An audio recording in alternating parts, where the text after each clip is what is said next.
A tech titan, once untouchable, now finds itself in the crosshairs of an $8 billion legal battle. The very foundation of its empire is trembling, and the aftershocks are reverberating through Silicon Valley and beyond.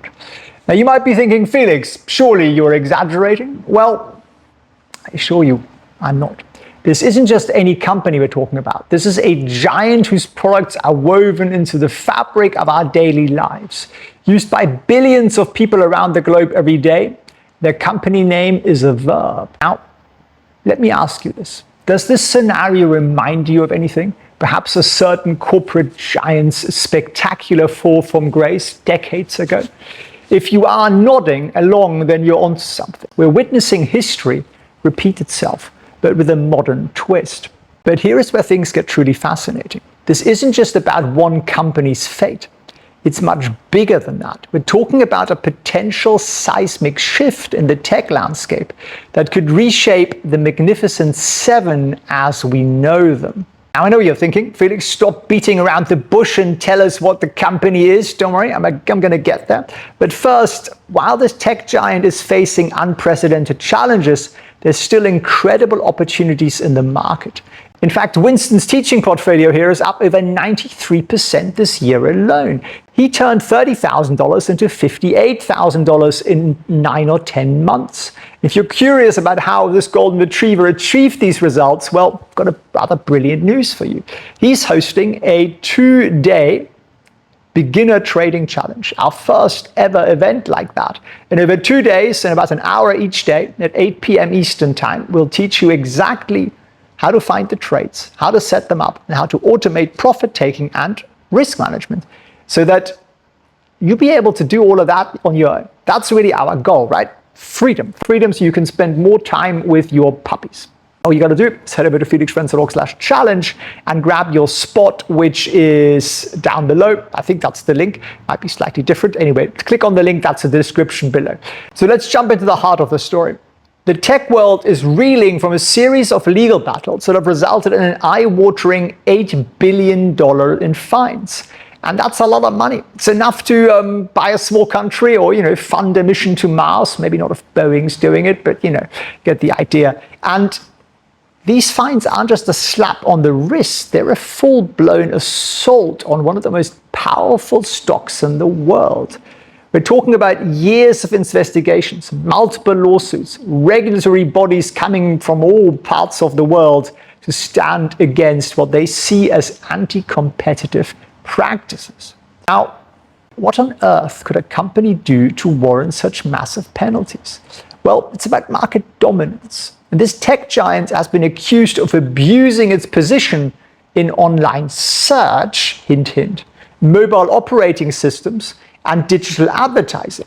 They've allegedly been squeezing out ears and competitors, manipulated search results, and generally playing by their own rules in the digital playground. But these fines aren't coming from the US regulators. Oh no, it's the European Union that's leading the charge, that bastion of free speech and libertarianism. I always said that with a straight face. They've been relentless in their pursuit, determined to level the playing field in the digital market, at least that's what they call it. And I can see you are on the edge of your seat, dying to know which company we're talking about. Well, my dear viewer, it's time to let the cat out of the bag. Well, she's already out, isn't she? The tech giant facing this $8 billion battle is none other than Google. And it's currently up 7% or so this year, which isn't really a lot given that the market's done about 3 times that. And yes, it's the very company that's synonymous with search, the creator of Android, the pioneer who built the transformer architecture for nowadays generative AI models, and one of the most valuable companies in the world. It is now facing the biggest challenge yet. Google, a company that many of us interact with dozens, hundreds of times a day, is facing scrutiny that could fundamentally change how it operates. This isn't just a tech story. This isn't just an investing story.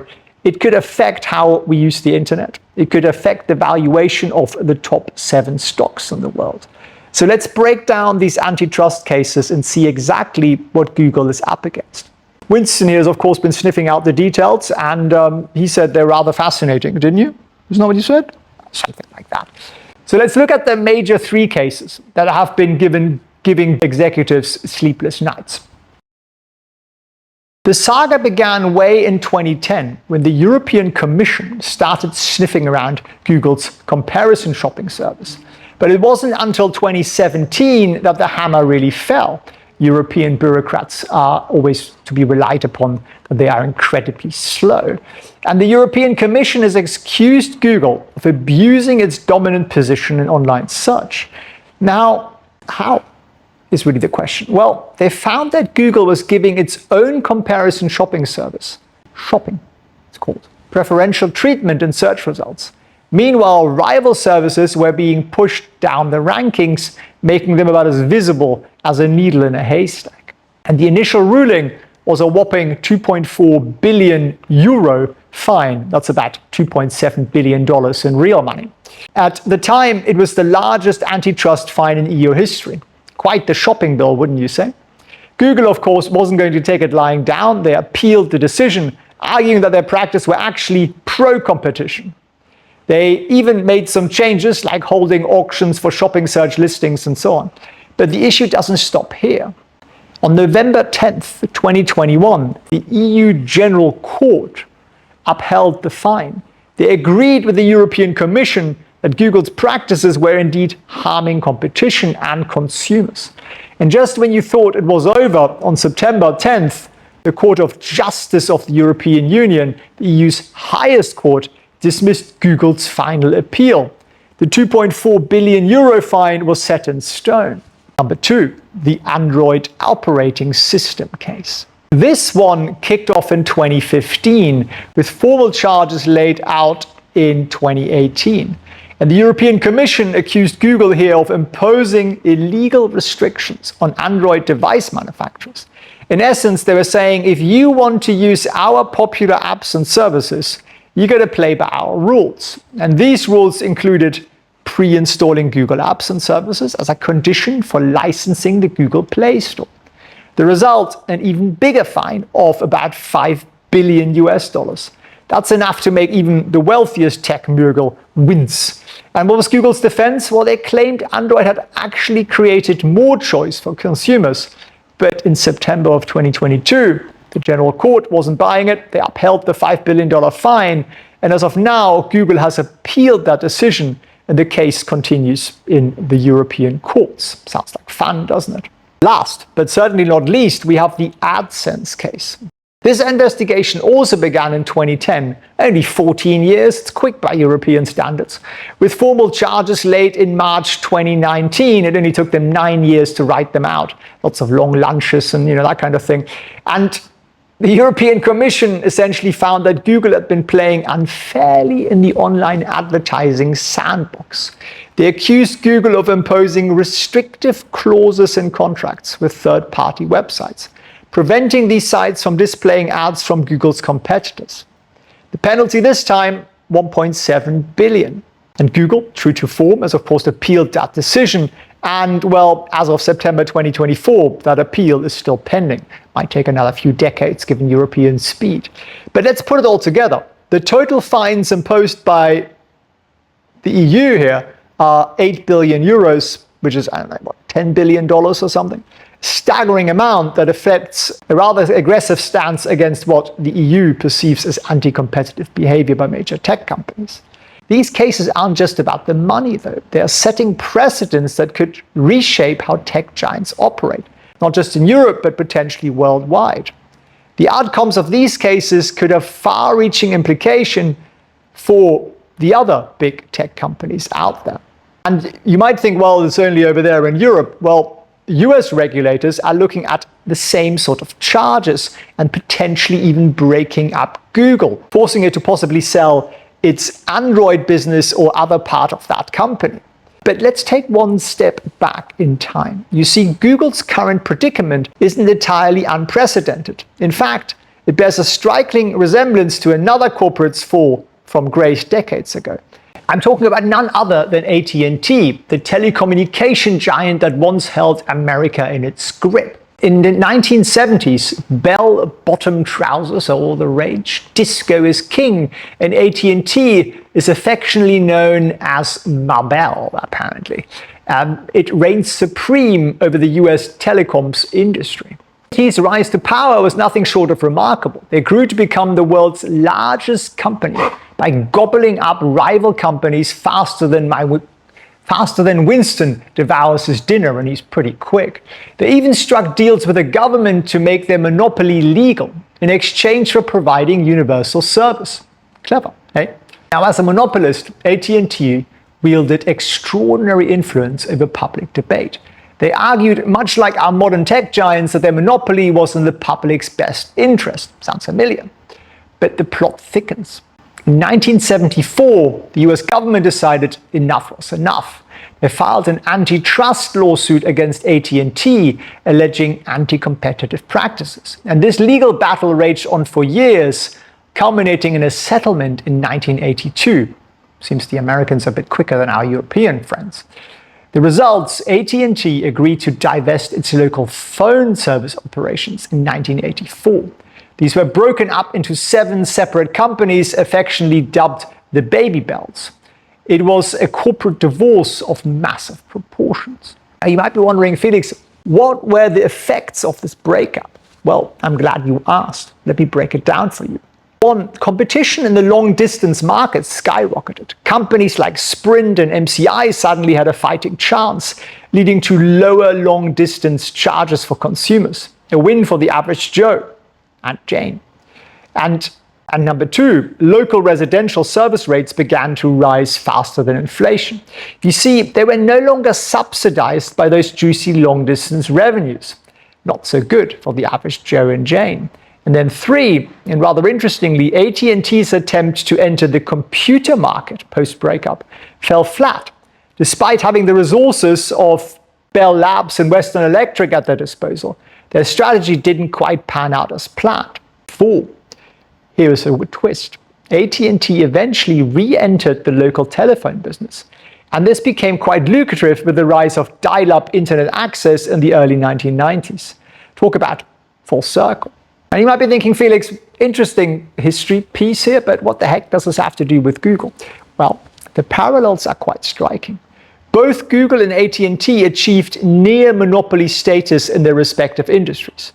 Both face significant antitrust challenges from government regulators, and both have had to grapple with the question of whether their size and influence are ultimately good or bad for consumers. And there are some key differences. Google operates on a global scale, facing regulatory challenges from multiple jurisdictions, particularly the European Union. AT&T's monopoly was basically a US issue. Also, the tech landscape Google operates in is a little bit more complex, and it changes more rapidly than the telecommunications industry of AT&T's heyday.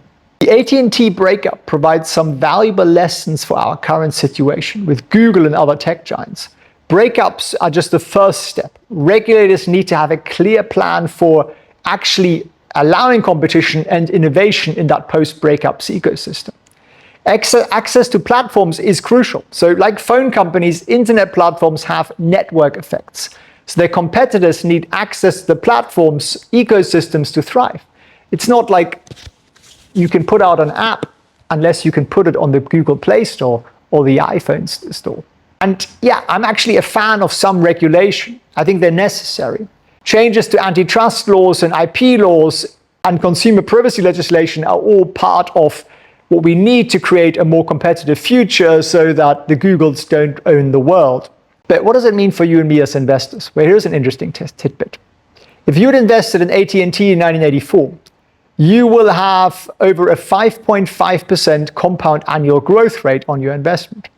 Well, whether this is a good investment or not, I will leave that up to you to decide. It doesn't sound particularly exciting. So as we watch Google navigate its current regulatory challenges and the potential threats of a breakup in the US, it's worth keeping the AT&T story in mind. Will we see a similar breakup, or will Google find sort of Microsoft way around it and use, I don't know, lobbying, better arguments, whatnot, brown envelopes? I would never, of course, accuse Microsoft or Google of doing anything like that. No, never, never, never, never. So we need to ask ourselves what's going to happen to these guys. And you could draw the same parallel, of course, on NVIDIA, who have 98% of the cloud computing chip market right now. That is a monopoly. And yes, you could argue, well, there is no competition, but regulators don't tend to really look at it that way. They tend to say, it's your fault, there is no competition. So we need to look at the longer term outlook of these companies and not just be completely religious about it. Now, in the medium term, Google isn't going anywhere. They can pay the $8 billion fines, and there is a reason for it. One, they've shown time and time again that they can adapt to changing market conditions and changes in regulations. I mean, they restructured under the Alphabet brand in 2015, and that wasn't random, right? That was a strategic move to create more sort of flexibility in what they're doing. And Google has pretty diverse revenue streams. They're not a search engine alone anymore. They basically do kind of everything. Although advertising makes up the lion's share of their revenue, they're now doing cloud services, hardware sales, it's a Google Play Store, and they're all growing very nicely. But ultimately, it is still an advertising business, so that's really where they can be hit hard. And they continue to innovate. And yet, they seem to be lagging a little bit on the AI front, even though they basically invented the space. We shouldn't write them off, in my humble opinion. But I think there's a lesson here. Massive success tends to get penalized by government regulators. They don't really like it. It's just sort of as simple as that. If you put out the best product and therefore get 100% market share or near that, the government will always come out and find a way to argue that you've done something untoward. And you probably have, otherwise you wouldn't have that market share.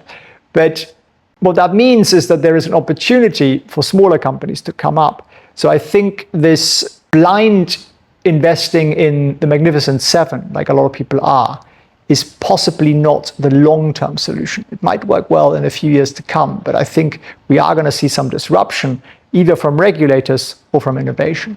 So there we are. If you enjoyed our little deep dive into the disruption that's hitting tech here with Winston and Tallulah particularly contributed to this. Did you even wake up during this? I think not. If you want to come and learn with us, see how we're up 93% so far this year, then you know what to do. The link is down below. It'll for 2 days, so about an hour each day, I'll teach you exactly what we do and how we do it. You walk away with our rules, part of our mission to make 1 million people financially free.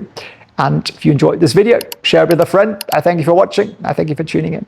The market's in turmoil and some investors are starting to panic. But what if I told you that this chaos might actually be our greatest opportunity?